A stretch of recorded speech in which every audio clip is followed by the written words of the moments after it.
they should be putting in more paddle content. I'm not 100%. talking about in paddle magazines or newspapers. I'm actually talking about in mainstream media. So we have Suzanne Baum here today, who's a journalist and a huge paddle enthusiast.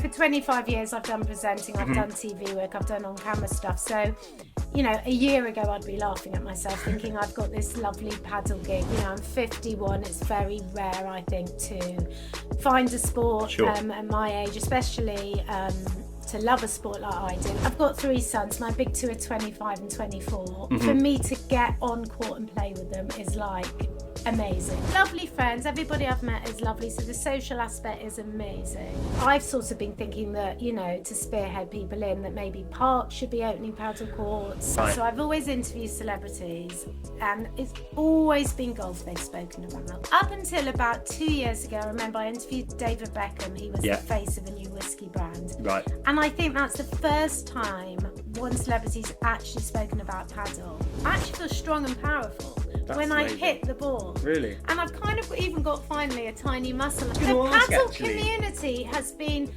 fabulous, and what I've realised is everybody supports everybody, which is lovely. Like, no one cares if you've had a rubbish shot or you know you do a double it's such a positive space to be involved in.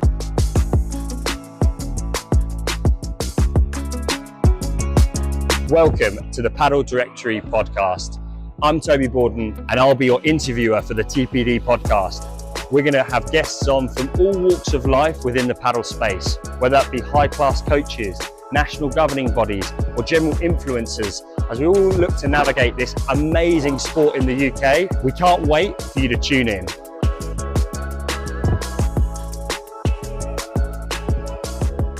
Okay, so viewers and listeners, welcome back to episode 3 of the TPD podcast. So we have Suzanne Baum here today, who's a journalist and a huge paddle enthusiast, and I'm super excited to chat to you about your journey. Thank you for having me. I'm excited to be here. Brilliant. So tell me, how did you get into paddle, when and why?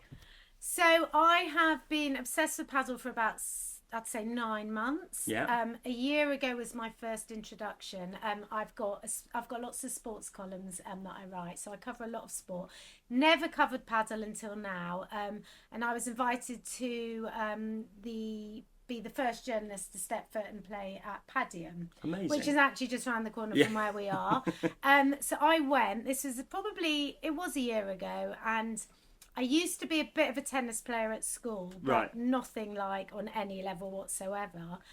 So I was introduced to paddle. I actually had to wear a hard hat. That's how new the courts were. Oh, really? So it was really early. Yeah, like before it even opened. And in my job as a fitness editor, I've tried like lots of different sports. Okay, amazing. Yeah, like being the first to have the Peloton tread in the UK, being like always sent fitness equipment to try, which is the beauty of the job, I suppose, and have not liked anything until I stepped foot on that paddle court and literally felt like, wow. Amazing. Yeah. So it was a real, like you say, a wow moment. Well, it was a wow moment, but it wasn't until about 9 months ago, because I live in North London, so there weren't really any paddle courts near me. Of course. And I didn't want to sort of, you know, now I will travel an hour to play paddle. But in the beginning then it was... I didn't. Yeah. And so I started playing locally. There's a club near me in Brent Cross called Social Sports. Yeah, 10 outdoor courts, right, at the moment. Which was lovely to play. That was like sort of throughout the summer. They asked me to be an ambassador, so that sort of like elevated my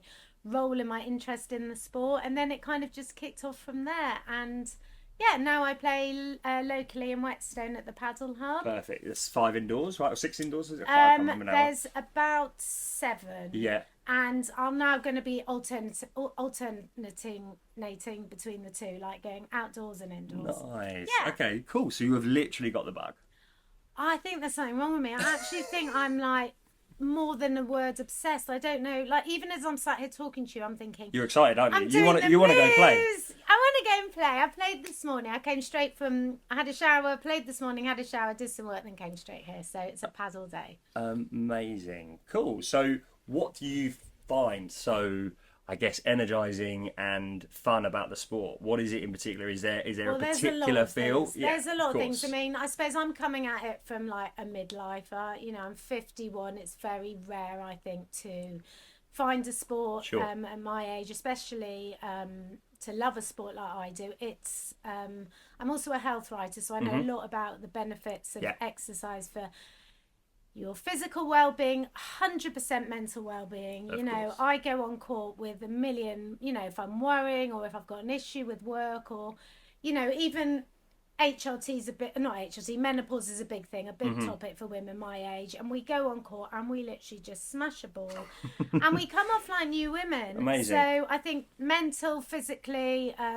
friendship is lovely. I never thought I'd be, you know, I don't want to make new friends at my age. I've made lovely friends. I never thought I wanted to. I've made lovely friends. Everybody I've met is lovely. So the social aspect is amazing. Yeah. And what on the social aspect, is that, obviously we know it's on court, but are you finding also off court as well? Like, are you finding that that's developing and flourishing? Well, I'm on outside? a lot of Padel WhatsApp groups. We all which are, is right? Quite fun. Oh, you need to let me join your one, which is quite good fun, although it does take up extra time. You know, I'm always checking messages, and my friends laugh because it's almost like if anyone messages on the Padel group, I just reply yes, because obviously they're offering a game, and I'm like yes.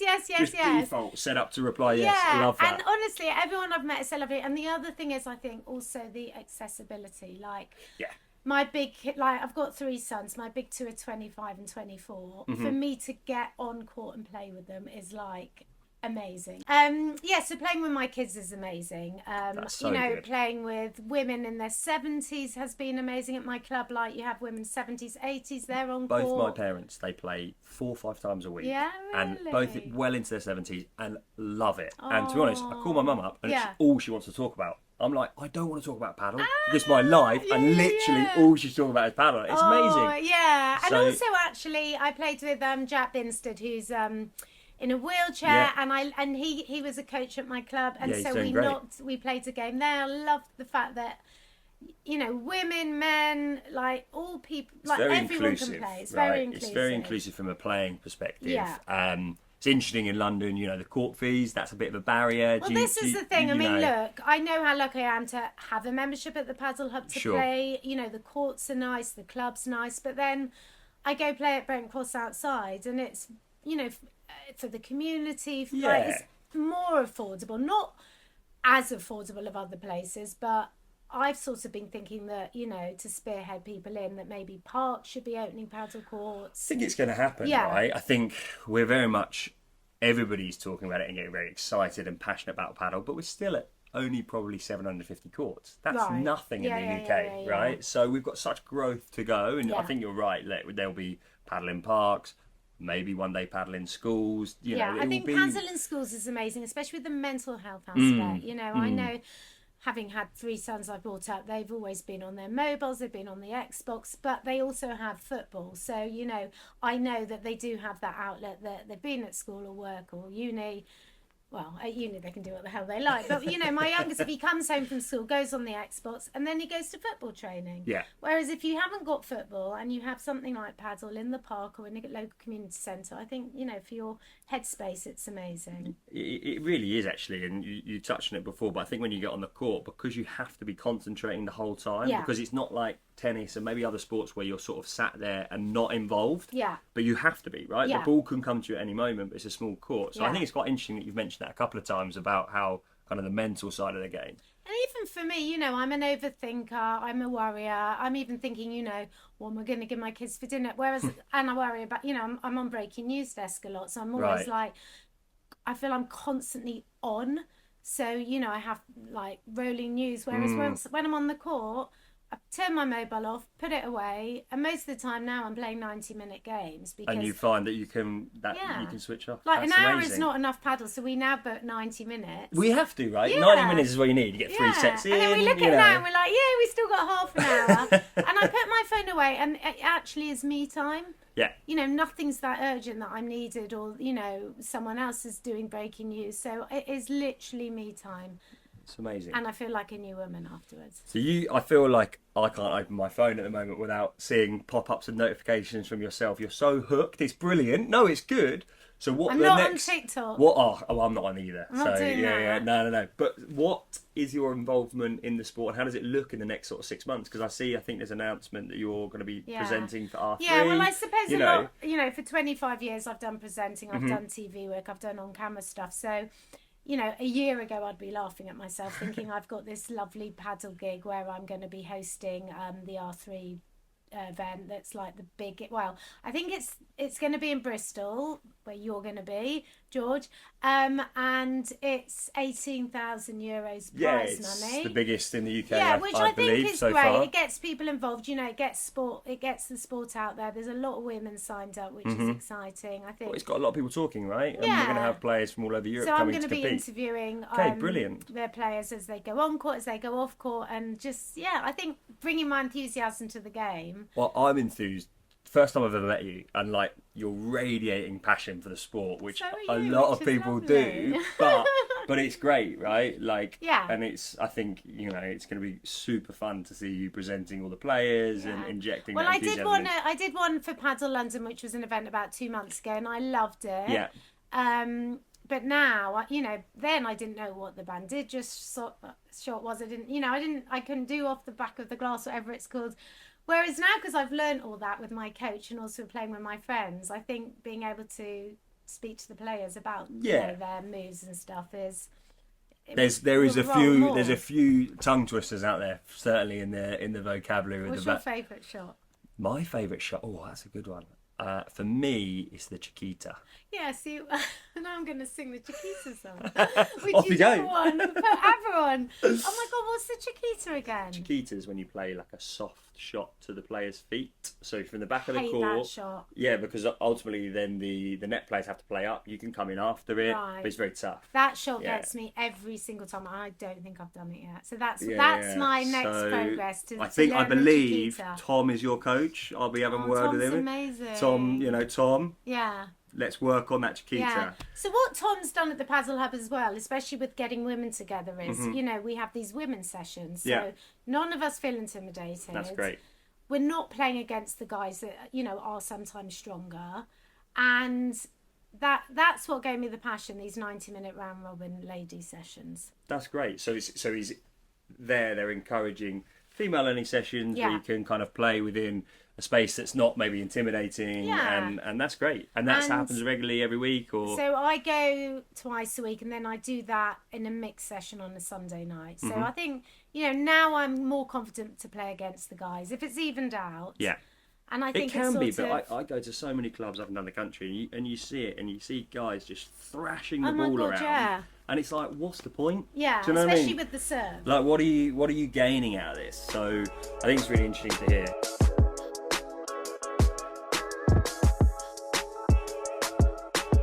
Great. So you're obviously working and playing in the female only sessions, and what's next as well? So you've mentioned R3. Yeah, so R3, which is lovely because my skill set is interviewing, presenting, hosting. So I'll be putting that all together with my passion for paddle, and don't know. I mean, what I do want to do is, and I've been telling the LTA this because we've been chatting about working together. They're very keen, I know, and I think Steve came on your first podcast. Absolutely, to push it out and to get more females into the game. 100%. So if I can help do that in any way, I mean, I've brought on now probably, I don't know, maybe 200 women, not because I'm anyone particular, but I suppose when you're a journalist and you have an outlet, you've got that reach, haven't you? I've got that reach. Yeah. I've also got a small social media platform, so I've sort of bang on about paddle there and probably bore the pants off of my followers.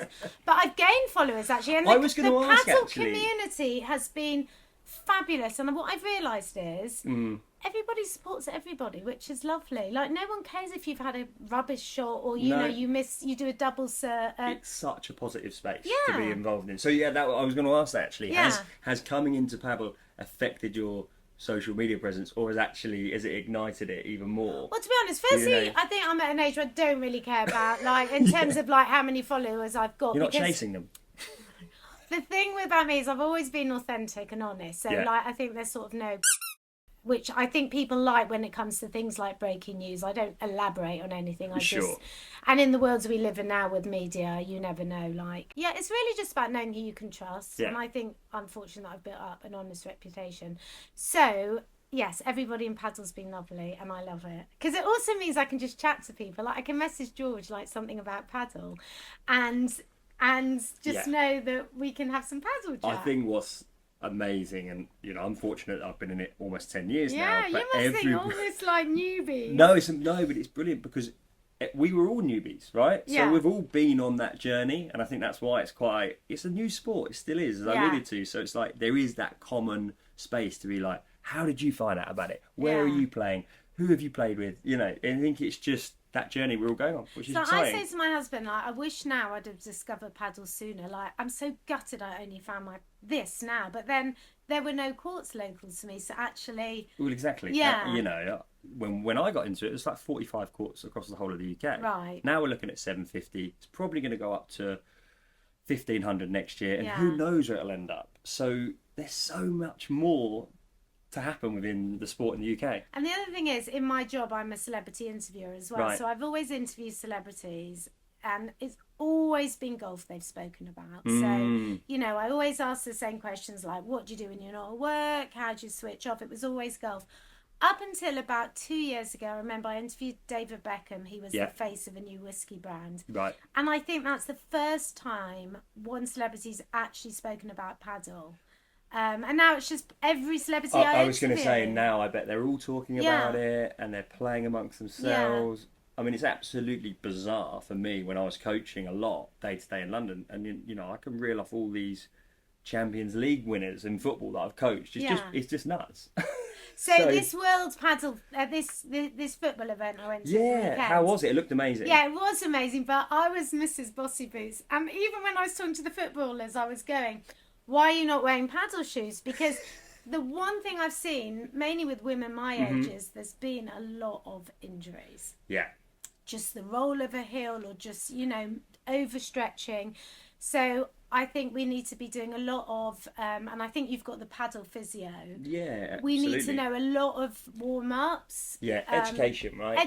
Around education around equipment, education around warming up, educating about down. Yeah, exactly. It's really common. Yeah. Unfortunately, I'm still doing a lot of coaching and things, but we see a lot of calf injuries and a lot of Achilles injuries. Yeah. So it's very important. Yeah, well, I had a horrible experience. I play with like a group of 4 friends, and 2 weeks ago, one fell and she ruptured her Achilles, and basically it was a really horrible sight to see, and she went to the hospital and they said one of the things was her footwear was not really the right footwear. And that's why I said to the footballers, why aren't you wearing paddle shoes? They all turned up in their Astros. Honestly, I've had that. I've had footballers come for lessons and they're literally in AstroTurf, so I'm like, what are you doing? But also, if you're new to the sport, I mean, maybe footballers have the whole agents and everyone around them, but to me it took me a while for someone to actually say wear paddle shoes, and then I bought them. I was like, that's it's a game changer, right? It can be something so small, but actually you're using the correct equipment that can elevate your game, but also injury prevention, which is really important. What paddle's also done is, like, I did have bingo wings, this bit of skin here. Now I actually feel strong and powerful when I hit the ball. Really? And I've kind of even got finally a tiny muscle, and I think it's also about looking after making your bones strong, especially as you get older. That's another thing I love about paddle at my age, is like we feel strong and powerful because we are literally, okay, maybe not on this arm. You're like Rafa Nadal. You can have one strong arm and one not. But I've now got one tiny muscle, which is like amazing for me. No, it's so good to talk so passionately about the sport and everything you're doing. So, you're going to carry on your presenting. You've got your R3, working with them. Yeah, so anything else in the pipeline of paddle? What I'm really keen to do is I have a lot of sports columns. Not a lot. I have a few sports columns. I write for a lot of outlets, and I really think they should be putting in more paddle content. I'm not 100%. Talking about in paddle magazines or newspapers. I'm actually talking about mainstream media. So the more I can try and, especially with, I suppose I'll start with the R3, what's the pull there? Well, big names, Team GB names, prize money. Yeah. So, even if I can write about that, do an interview maybe with Catherine Rose or someone, just to show these player profiles. 100%, yeah. You know, some of them are juggling full-time work, you know, It's in the amazing. NHS with their paddle career. They're travelling all over Europe to try and compete internationally and get the fit points, so then they can break into the top 100, and of which we're now producing some of those UK players. So it's great. We need more of it, as you say. Yeah. We need that mainstream media to cover it as well. So I'd like to maybe get paddle into sort of more mainstream media, and just keep playing. I was going to say keep playing. How many games have you got tonight? Oh my God, I can only do, the most I can do is 2 a day. I have been asked to play tonight. But that's the thing, it's just so lovely. Like, everyone's like, do you want a game, do you want a game, do you want a game? And it's so inclusive. Like, you know, if there's 5 of us and if there's 4 of us and 5 want to play, we're like, well, we'll just do another court. So, and then we easily find another 3 people. So, yeah. Like you said, that WhatsApp group set to ready to go at any yes. opportunity. Well, as soon as I see typing, I go, yes. They're like, well, what are you doing, Suzanne? I'm like, it's a bit like bingo. We'll grab and dash. It's like, who wants a game? I'm like, me on the buzzer. Well, look, thank you so much for coming on. Sure. Honestly, it's been a hoot. Should we go and play? Why not? We're around the corner from Padel. Problem is, we probably won't get caught. They're probably fully booked. Yeah. But maybe we can just have a knock-up. But I'll hopefully see you on the court soon. I'd keep love playing. That. I will. And keep spreading the joy of padel. I will always. Thank you so much, Abby, and well done on what you guys are doing. It's really good. And I'll see you at Bristol.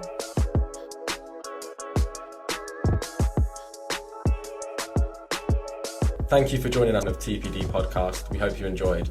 If you don't already know, the Padel Directory is the home of all things padel in the UK. Whether you're an industry leader or a first-time player, there's something for you on the platform. Please join us for the next episode and check out padeldirectory.co.uk today.